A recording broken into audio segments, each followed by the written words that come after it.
led us here. We also know that over the last year, and in particular as a result of ESSER funds, that many districts are looking at new instructional materials for many different content areas. And so I had kind of this aha moment a few weeks ago where I recognized that percentage of districts across the state is going to be quite significant just in looking at the applications that have coming in. And so while I know some folks have already selected and purchased, some folks are starting a selection process with the hope of winnowing it down over the next several months. And then some are even in kind of the year one of implementation of new materials. What I really wanted to do, and just at a very, very basic and very high level, is to provide some support around the implementation of new materials.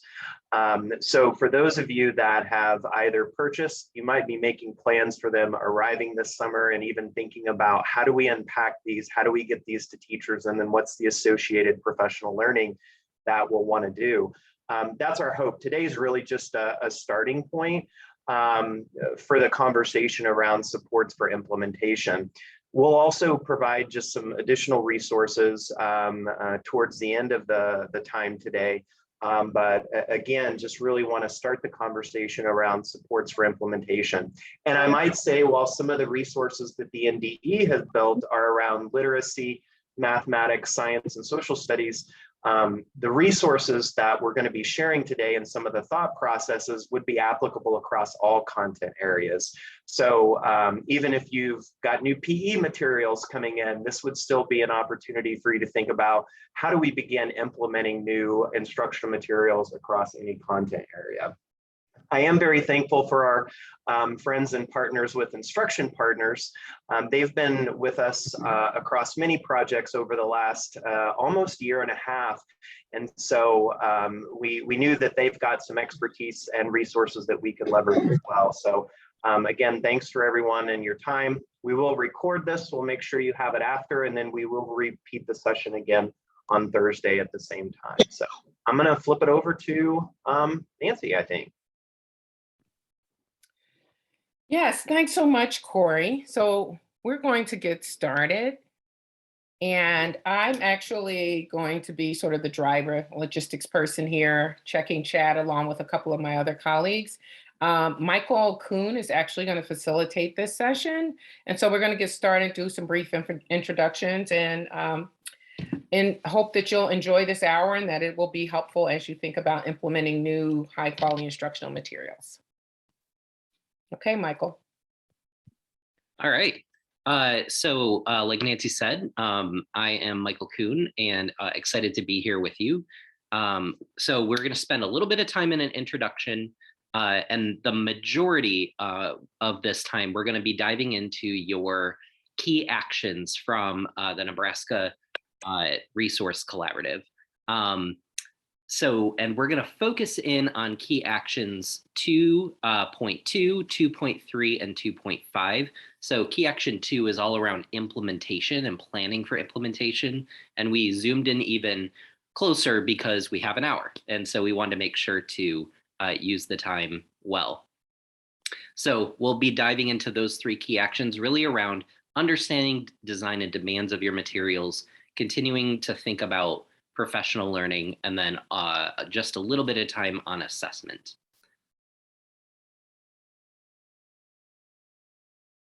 All right, so by way of introductions, this is your Instruction Partners team on the call. So like I said, I'm Michael Kuhn, Director of Instructional Support.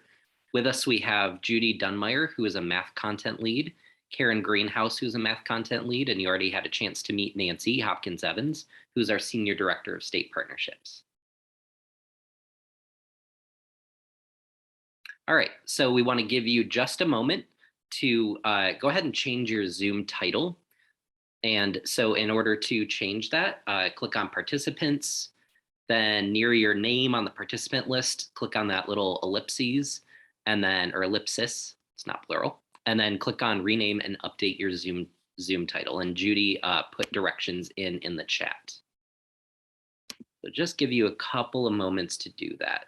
So including your title, and then either, your district or your ESU, whatever makes the most sense. So we can kind of know where you're from as well as your name.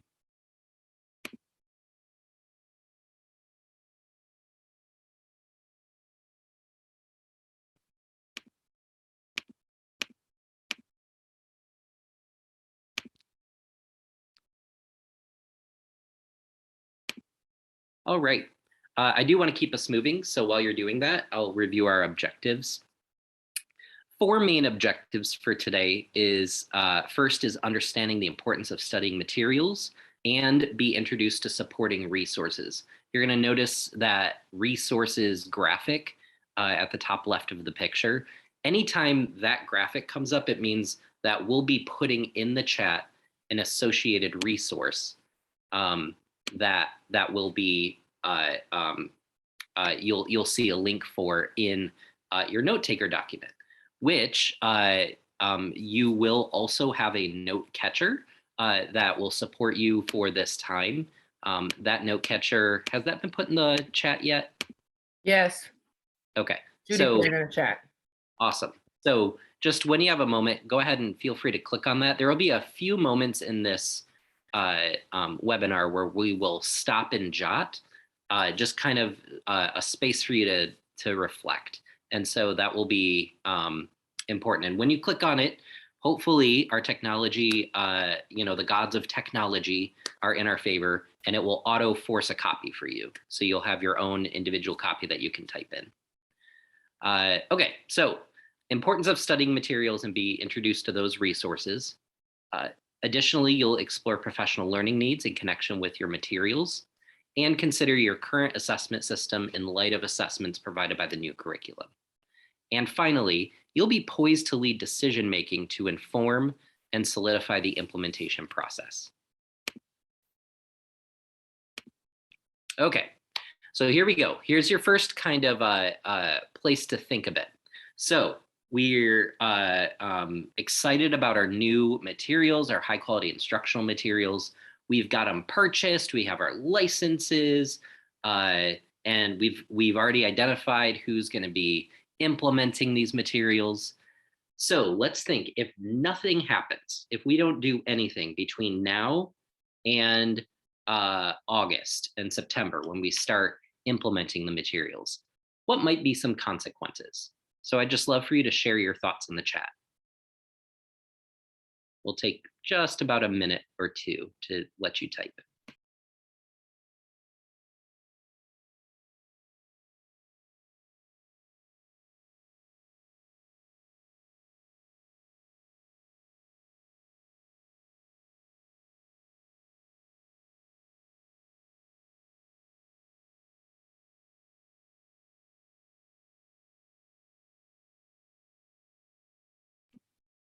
All right, I see may not be able to access online resources, so usernames, etc.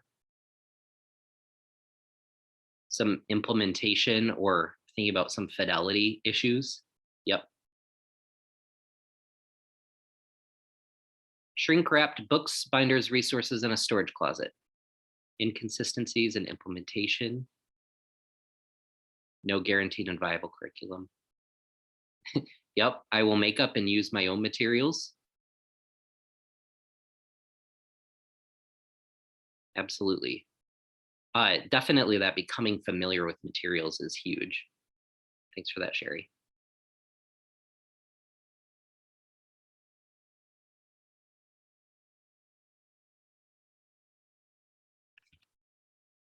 All right, well, keep them coming. I see Crystal put in the chat that teachers might not be able to use the materials the way that they are designed to. Great, so let's go ahead and go to the next slide.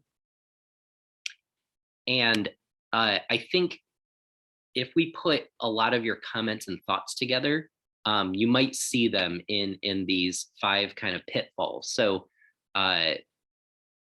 these are just general trends as folks have been asked about implementing new curriculum. So 5 kind of things that can happen. One is, teachers saying, nobody asked me. So leaders are engaged in the adoptions, but teachers are feeling left out. So the decision kind of feels forced on them and their students rather than being engaged in the process.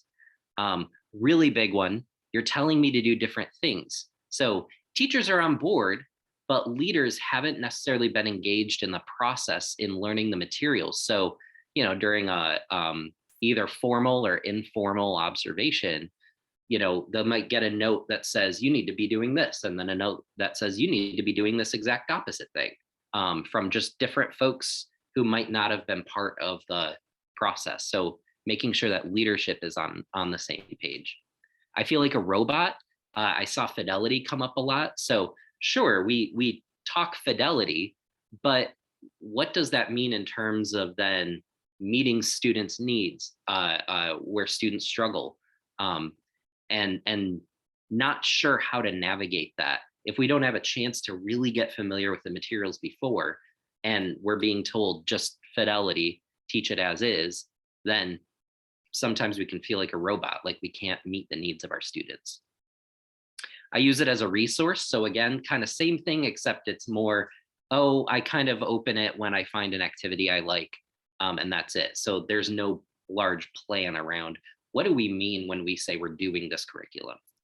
And then finally, this too shall pass. So we're getting new materials. That's fine. We'll get more in 6 years from now anyway. This will pass. I'm not going to need to worry about it, which really comes down to creating buy-in around vision, making sure that everybody in your staff, with the folks that you serve, that they have some sort of vision and they see themselves in that vision, that they have a piece of it that then motivates to, hey, let's try something new, or let's do something differently. So with those pitfalls in mind, here's the Nebraska guide. So you are going to see the following steps today from a number of resources, including the Nebraska Instructional Materials Collaborative, Ed Reports Adoption Steps, Instruction Partners Curriculum Support Guide, and the work of the Nebraska Instructional Materials Professional Learning Innovation Network Fellowship. That took me a second to practice. So just so you know, there is a similar process for ELA Science and Social Studies. So when you go into here, you'll see that, I just pulled in the math. That is my background. So I like it a lot, but the process is very similar for the other content areas. We are going to be, like I said, focusing today on phase 2, which is planning for implementation. So we're past selecting materials, but we're not quite in we're doing it yet. This is the getting ready to do it, getting ready to implement. And again, we're going to be focusing on from your materials collaborative guide, phase 2.2, 2.3, and 2.5. And in 2.5, again, given that we only have an hour, we are going to do the first part of 2.5, which is planning for assessment. Yep. All right. So key action 2.2 is all about understanding the design and demands of your materials. And so this is going to be a stop and jot sort of place, just for you to have a moment to reflect.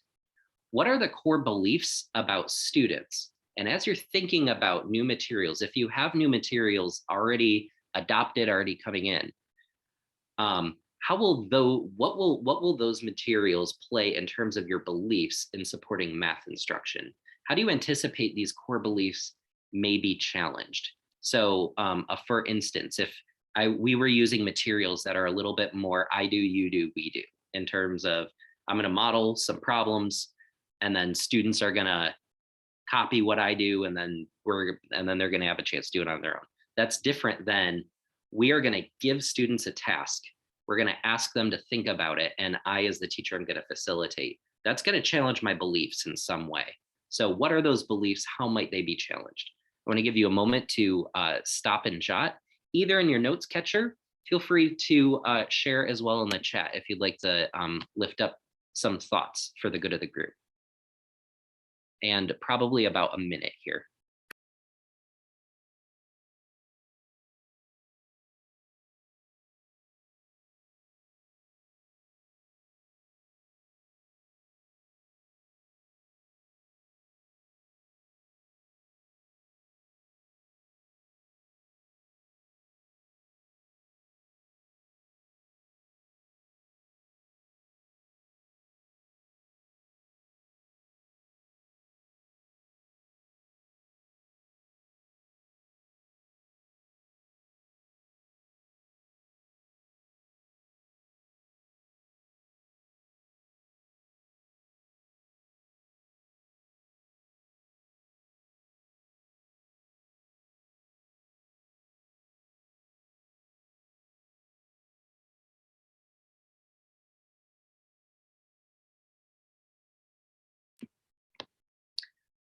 So hopefully that gave you a chance to kind of start thinking around this idea of vision. And Nancy, if you can go to the next slide. So really thinking about students and beliefs and how that vision for solid ELA, solid science, solid math instruction, um, whatever that vision is, you'll see that at the bottom. How is the vision for equitable and excellent instruction reflected in the design and the demands of the materials? You'll see there's a graphic here, and the graphic is there to illustrate, you might have everybody using the curriculum, but often it can live in multiple different ways. Same curriculum, but classrooms from classroom to classroom are not just different in some of the nuances of, like, I'm a teacher and I have certain ways I like to do things. On top of that, it's the entire instructional block is completely different and in many ways unintentionally incoherent. And so how do we create a vision so that that excellent instruction that we adopted great materials so that students can can experience instruction in a particular way? We need to make sure that everybody is bought into that particular vision. On top of that, we also have this idea of expectations for use. So how does not only that vision live in kind of theoretically in what we believe, but also what does it mean in regards to our curriculum? So you'll see here we have a expectations for use example here. So this is one that, and these aren't just from one curriculum, these are multiple different expectations, but this is a way to, or these are some principles that you can land at after going through an expectations for use meeting with teachers and with leaders. And the idea is making common sense common. So making sure that as we're looking at the materials, we have a common school idea created or district idea created around what does it mean when we do insert curriculum here? Well, it means this list of things. Here are the things that we are going to agree to teach in common. Now, again, the how is up to the teacher, but the what is what we agree on. We're going to agree on these particular aspects. Additionally, there is a resource in terms of that expectations for use on leading an expectations for use materials that you'll see in your resource guide. So the final kind of thing to think around the understanding the design and demands of your materials is then thinking about logistics. So we have our vision, we have our expectations for use set. So we've studied the materials, we've thought about what's in it, what do we want students to experience in a similar way? And now we need to think logistics. So how might those design features impact existing structures, such as block scheduling, teacher planning time, instructional hours, and your routines and staffing? New curriculum can absolutely make huge impacts on all of these features and other features that aren't listed in this question. So we wanted to give you a moment, now that you've kind of thought a little bit about expectations for use, a little bit about vision, how might those features impact, or what decisions are you as a district and you as a school and as an ESU supporting curriculum?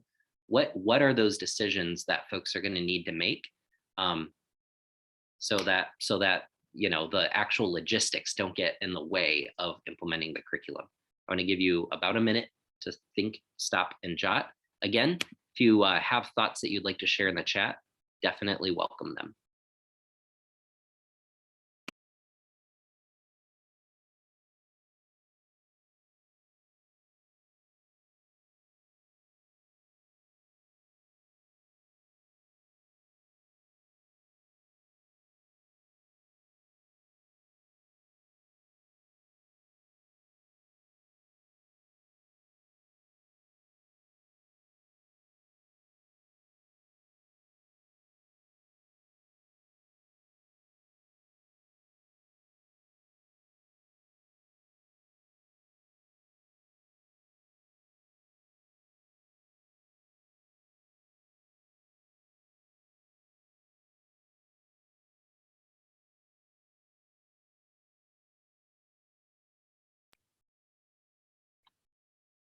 All right.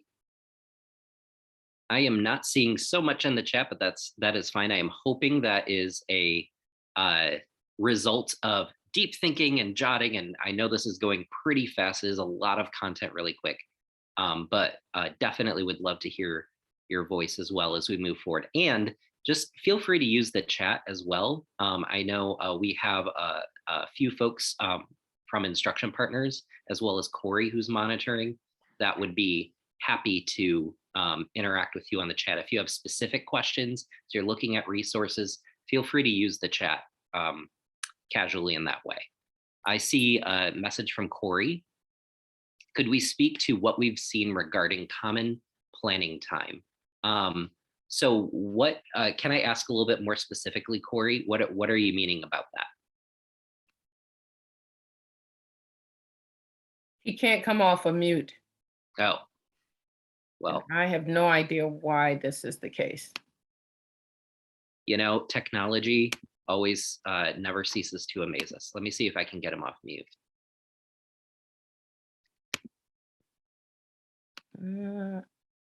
Yeah, hey, thanks, Michael. I just was curious, like, because one of the things, so as we're thinking about implementing new materials and like some of the logistical pieces that are really critical, I'm just wondering, like, as what advice you might give to school leaders in regards to how planning time is structured, particularly when they're implementing new materials, because we may have some places that are already doing some common planning time, but if that's not possible, do you recommend? I'm just, again, curious what you've seen or what advice you might give to school leaders. Absolutely. And one of the pieces of what to do with your planning time falls into this next category around professional learning.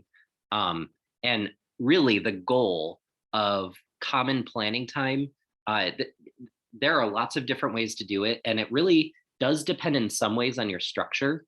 I can see in some aspects, you might want to be looking at common assessments from the curriculum and making some decisions about moving forward. That is one way.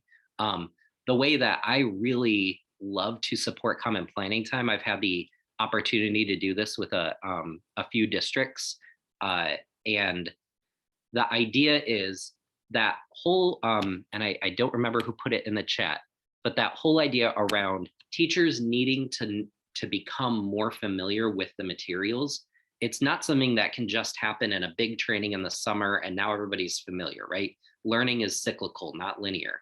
So we need to continue to give folks opportunities in a structured way to become familiar with the materials.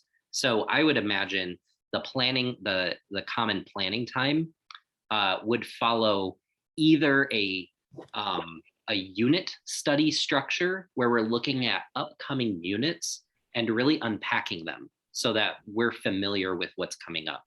Another idea could be around lesson preparation, specifically around a lesson study. So maybe we feel good about the unit that's coming up. We've looked at the assessment, we've made some connections to individual lessons. So let's really dive into a lesson and do a lesson study.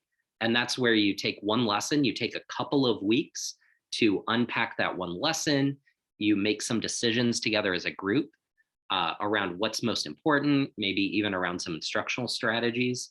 Then you implement the lesson. And then at the next PLC, now we debrief. How did that go? What were some challenges? What are things that we'd want to do next time or try next time? So I always think about like a PLC almost like class. Like we kind of have a group project where we get together, we study something together so that we're growing our own professional toolkit. And to add on to what Michael has said, and I think you can come off of mute now. I think I fixed it. The importance of, if you don't have common planning time or PLCs built into your schedule right now, all is not lost. If you have early release time, if you have professional development days identified, this is the time to decide that should be time that we're going to use to focus on doing and learning the curriculum and providing teachers with an opportunity to really study the curriculum and to do whatever exercises they are so that they are prepared to facilitate the lessons appropriately. Absolutely. So speaking of, you'll notice 2 of the 4 listed under that middle column. Thinking about, so we're going to turn our sights now to professional learning within high quality instructional materials, and how our professional, so we have our vision set and we have our expectations for use set, and thinking about how does that inform now our professional learning. So in the middle, I've already listed a couple of professional learning activities, those being unit internalization. And internalization really means, how do we look at the unit and make it our own? And make it our own doesn't mean blow it up. Make it our own means, how do we find ourselves in this unit as we're thinking about moving forward? And then additionally, lesson preparation. I like changing the word lesson planning to lesson preparation, because planning kind of has buried in it that, oh, I might go to Google and find some resources to pull in. The idea of lesson preparation is all of the resources we need to use are right here. They're right here in the materials for our core lesson for the day. Now, intervention time, we might choose something different, but for our core lesson, we are going to prepare the lesson that is given. And so really thinking about lesson preparation.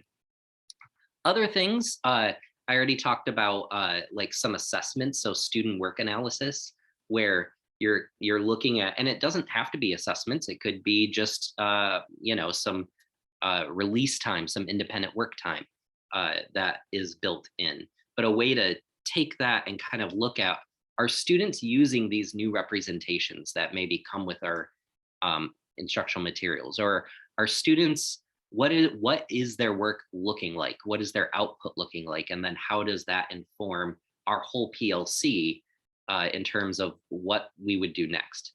And finally, other PL activities with HQIM is more regular observation and feedback. And I'm really thinking informal here.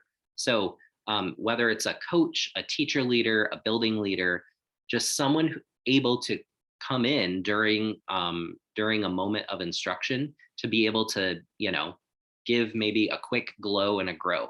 Hey, here's what we've agreed to, and I see you doing that really well, and I want to celebrate you for that. And then here's one other thing that we've agreed to that I didn't see in that moment. So just something to think about as you move forward, right? So just that little nudge, and to keep the dialogue open with teachers. With those things that research tells us that we should always have in our PL, or really strive to include in our practices, is making sure that it's grounded in a larger learning system and culture of trust and collaboration. So really thinking about the culture of your district, the culture of your school, and do we have that culture set? And if not, what are some agreements that we could maybe come to again, so that folks can take a little bit of that risk that comes with trying a new curriculum. We're going to make mistakes with it. The train is going to fly off the track at some point. It's okay. We're going to get that train back on the track. We're going to have to work together to do it. But it really is that it is okay to fail, and it is expected to fail. And that helps us, and we will learn from our mistakes. That it's connected to schools' other initiatives. So really thinking about your whole system again. And if you have a big initiative around one thing, then if that thing interacts with the core curriculum, then we need to make sure that those are connected so it's clear. The best PL is specific to curriculum. So what we're not talking about here are though standard unpacking, I do think is important at some point to do with folks, so we really understand what our standards are asking us. So that's our curriculum. Instructional material specific is also as important. So we're talking about, how does our curriculum, how are we using that to build our professional toolkit with professional learning? We're also thinking about 4 types of knowledge. Those are equity, curriculum, content knowledge, and pedagogical content knowledge. And just improving teaching practices, that pedagogical content knowledge, it alone doesn't change outcomes. In fact, none of those alone change outcomes. It's together where they change outcomes. So it's all four of those need to be considered together. And then finally, led by those with deep knowledge, and specifically deep knowledge with the instructional materials. So making sure that anybody leading the PL has rolled up their sleeves a little bit and has done the work themselves of studying the materials, knowing what are the demands on teachers, what are the demands on students, and can provide some clarity and some focus around moving forward. And then just a note on audience. It is so important to include not just general education teachers, but also to include special education, instructional support staff, anybody else who will interact with those materials with teachers and or with students really needs to be part of any professional learning. I got to do some work with a district, it was in Tennessee, and their special education teachers were not initially part of the curriculum learning. And within a couple months, there was almost like a clandestine group of special education teachers that were really working hard to undermine the curriculum. And because they really believed it was not best for the students that they serve. And we invited them into the process. And within a couple of months, everybody was working together. And I think, and it wasn't intentional in terms of, I don't want people learning or this working for nothing. It was, I don't see how this helps our students. And so really getting everybody on the same page is important. Again, coaches, building leaders, district leaders, when teachers see leaders bought into the process, I always use the phrase rolling up your sleeves and doing the work with them. That just creates a communal buy-in. Again, that original statement around grounding the learning in a culture of trust. So a lot in this one graphic or in this chart here that is really important to think about as we start thinking about our professional learning with high quality instructional materials. Hey, Michael, I just want to underscore what you said about inclusion of all teachers, because it also just makes me think, as many of our districts are really focusing in on Nebraska MTSS and thinking about a multi-tiered systems of support. We know that core one, like when we improve tier one instruction in the core for all students, we improve it for students with disabilities and multilingual learners. So I think that's really important, and it really aligns nicely with what's happening in MTSS as well. Thanks for that, Corey. And I'd also like to just make a plug for all of our ESU partners who are here, who are integral to making sure that the professional learning with HQIM takes place. They're another audience that's crucial to this work. So we want you to know that you're indeed an important part of this work as we move forward.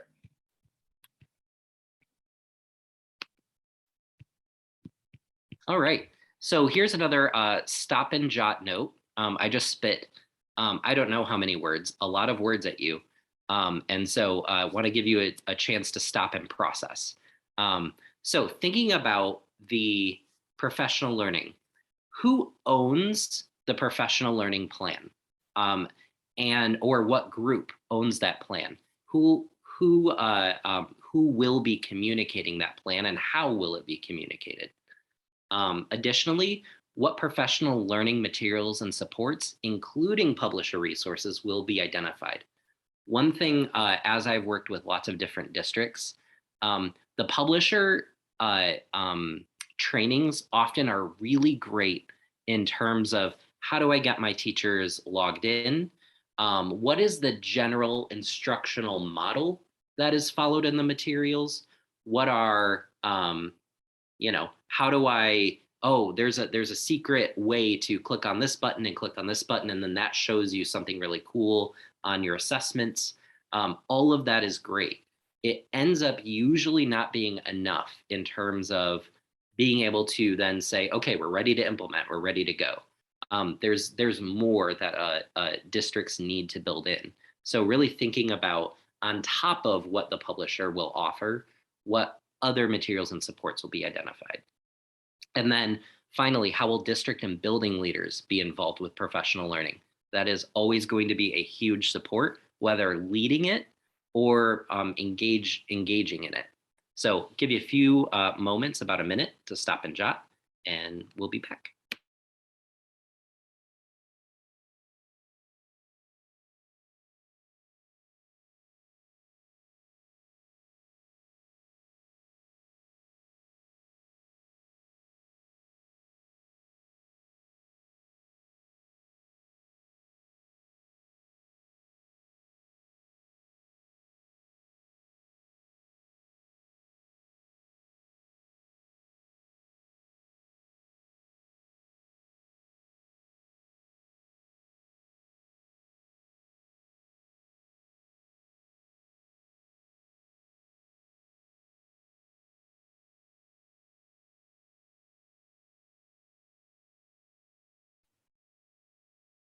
Alrighty. So we can go ahead and move to the next slide. So as we're thinking about the professional, and that really is the majority of it for professional learning, is really encapsulated in, I would say, that chart. So really thinking about building professional learning so it's structured well, thinking about the specific activities, the specific moments that are ongoing, not just at the beginning of the year, whether it's through collaborative planning or whether it's through like an early release day. What is that ongoing learning with the curriculum to grow teachers, not only their teaching ability, but also their content knowledge and the other pieces. Finally, we are going to just take a quick moment to think about assessment.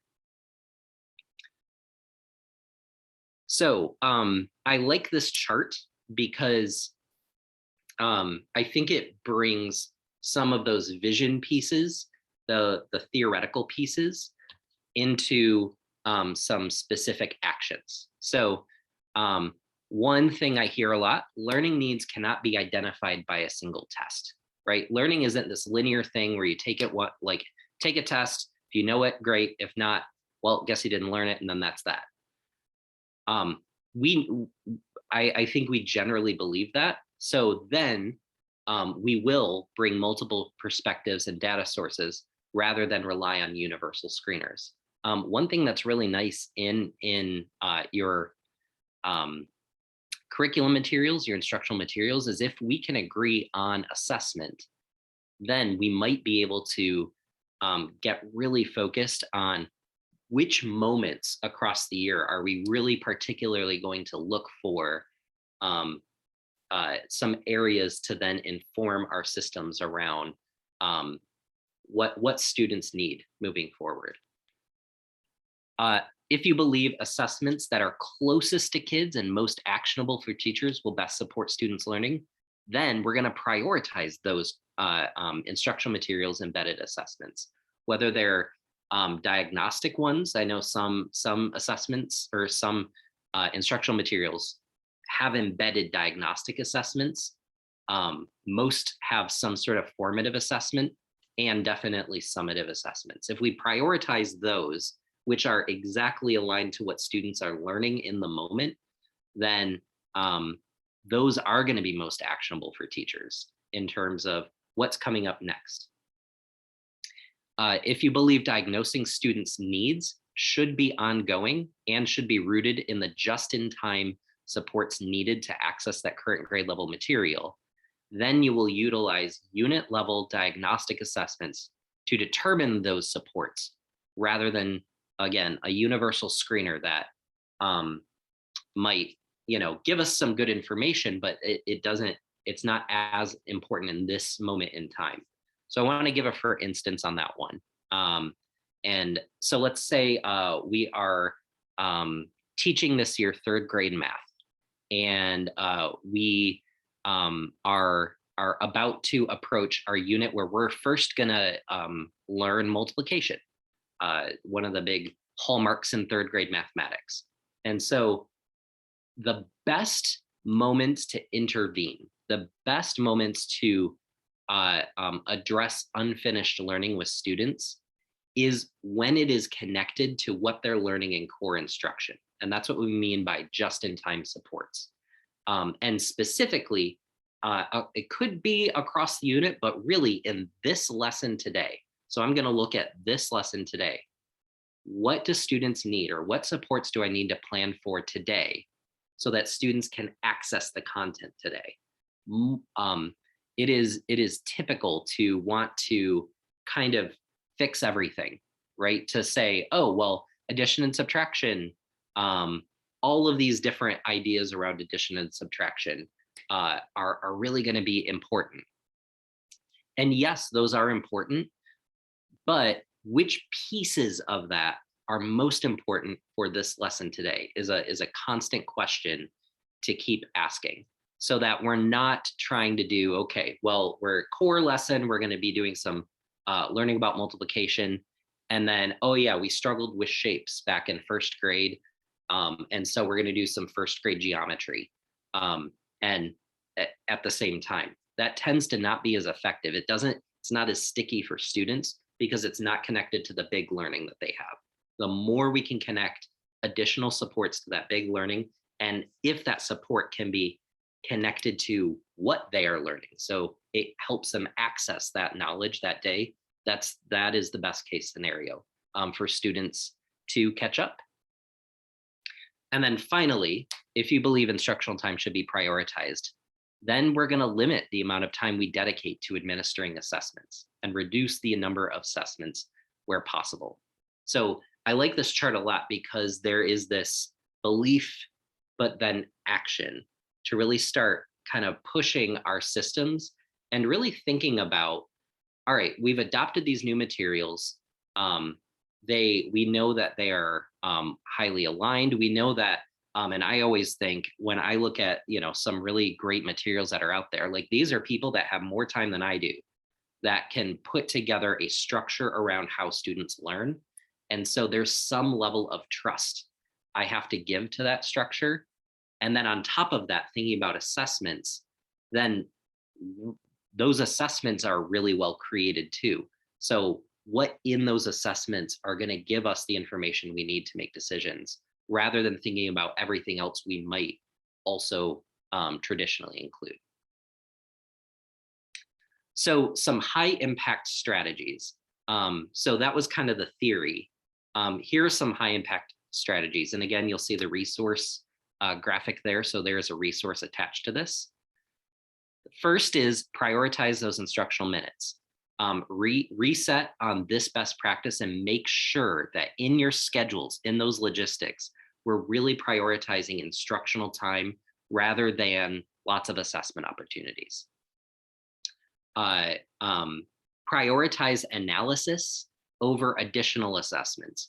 One thing I think that I kind of live by is, if I'm going to ask a student to do any sort of like official assessment, so I'm not thinking so much the formative in class, but more of a summative or even a quiz, then I owe it to them to analyze that assessment. And if we don't have the time to analyze, then it might not even be worth giving the assessment. So really making sure that we're prioritizing analysis over, oh, we need to give another test. Additionally, prioritizing those instructional materials embedded and formative assessments. So making sure that those are the assessments that are closest to kids and tend to be most actionable. And then prioritize ongoing diagnosis. So we're not just going to give one screener, one thing and say, well, there you go. That's what we're going to be working on all year. Because again, learning is not linear. Learning isn't one moment in time. It's cyclical. It occurs over time. So we need to continue to have those ongoing diagnoses points. And that really is best done within the curriculum embedded assessments that students are already engaging with anyway. So one thing to consider is that continuity of any investments aligned to those strategies from this school year, and starting to think through, are there redundancies in our system? are there places where we are giving assessments to students that can give us the same information as these curriculum embedded assessments? Do we really need to give both? Would it be okay to maybe let something go so we can prioritize those minutes, prioritize ongoing diagnosis, analysis, etc. So at the bottom, you'll see that avoiding the pitfalls is all around limiting, taking inventory of assessments and their purpose, and making sure that if the assessment is not clear, then consider removing it. Like, there's nothing sacred here. It is okay to hit that reset button. Thanks, Nancy. Nancy's pushing me along.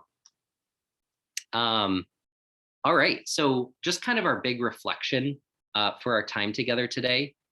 I would love for you to reflect on one or more of the following questions, and we're going to give a little bit more time for this, so about 5 minutes. I would love if you shared out in chat, or if you wanted to come off mute. Did we fix that, right, Nancy? Yep. So I would love for you to come off mute. So thinking about these questions, how should the design of materials influence your professional learning decisions? Or how might implementing new instructional materials impact your assessment practices?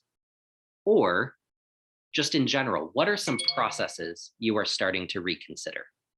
So I'm gonna shut my mouth and love for you to share in the chat or come off of mute.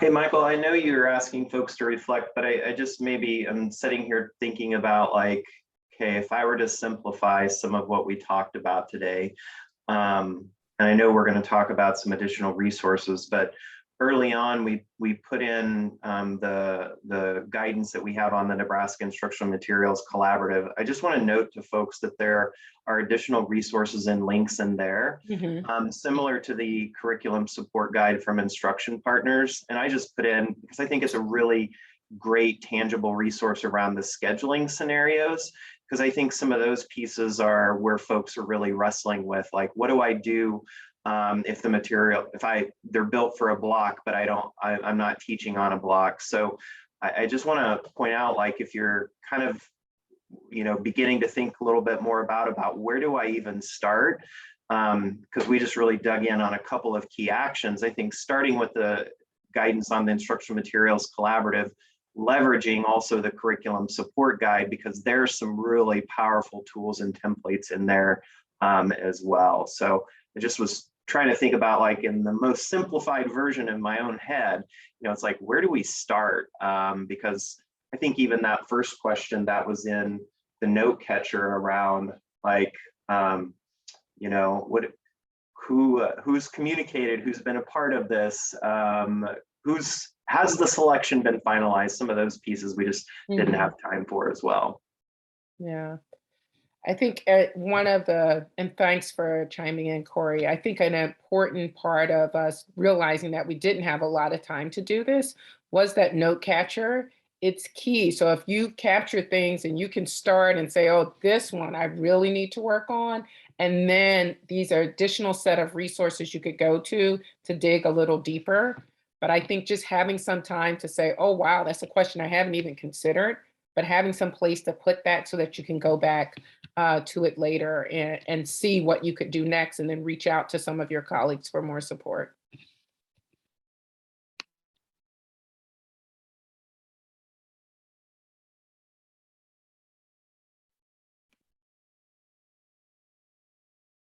Yep, Amy, I know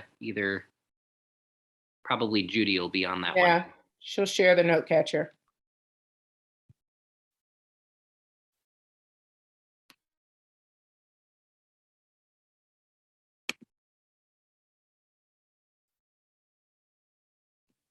All right. The last, I know we only have about 7 minutes left. I would love if there is somebody that wanted to come off mute and share, feel free as well. And the same thing in the chat. So I just wanted to leave like a minute of space using my teacher wait time here to see if there's anybody that wants to share just kind of what are they think, what are folks thinking about?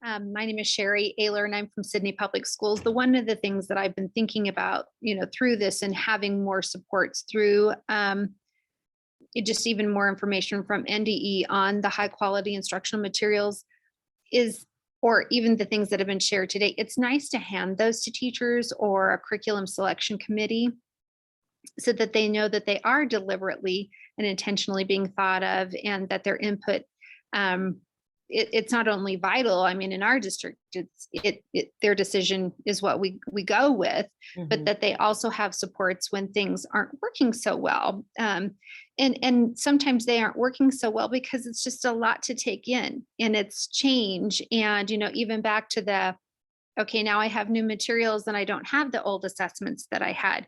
Does that change some of my information on my report card?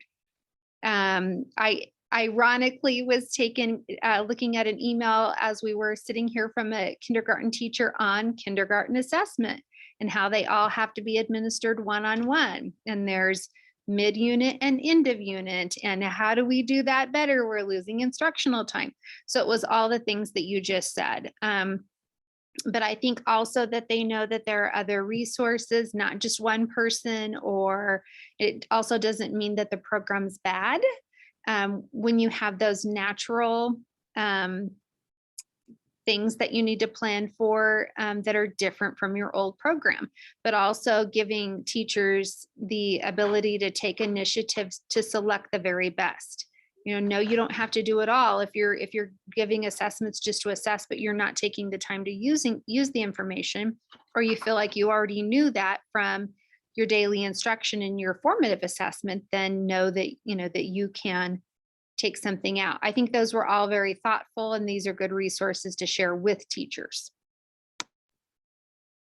Thank you so much, Sherry. And yes, involving teachers in the process is one of the key components of this work, because it's not, so much can feel, even though that's not the intention, so much can feel like it's things that other people had good ideas that they think were good ideas, and now they're done to us. So how do we really, organically include folks? One other thing around the assessment and the email you just got, it's in my brain, so I just want to share, is thinking about in kindergarten specifically, how in our regular lessons are we already collecting that information, which I'm sure you already answered, but I just want to throw that out there.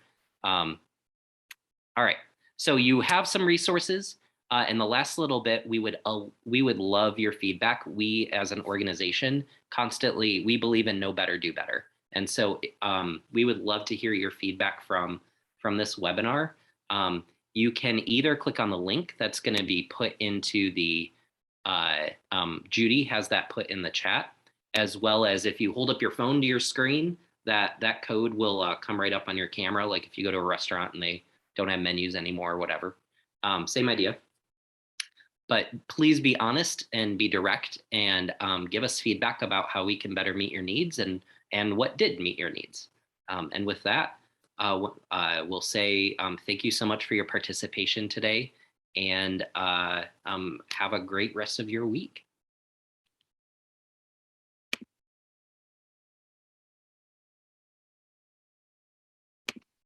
Thanks, everyone.